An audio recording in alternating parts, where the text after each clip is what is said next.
How's it going, guys? Just wanted to make a quick video on how to install a VTCS relay. This is for anybody who has a stock intake manifold with the VTCS deleted. If you run an aftermarket performance one, obviously that does not have it. So very quick, what you're going to be working on is going to be the black coil pack harness, this end of it. And that's typically, if you're stock wiring, it's going to be situated somewhere about here. And what you're going to do first is obviously disconnect it, and you're going to locate the VTCS cables for it. So on my car, it's the green and black and a black and pink wire. Follow that back up, and that correlated to these two ports here on the connector.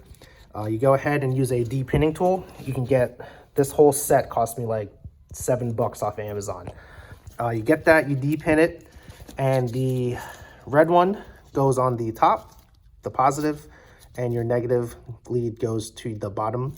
And then basically all you're gonna do is just plug everything back up, and then it's gonna go into a relay, and then it's gonna go down to your OEM connector here. So essentially you have the little plunger is going to be kind of hanging loose there. So you wanna just cover that up or do whatever you wanna do. And then just tape up these leads here so you don't have any issues. And that's how you get the bypass done.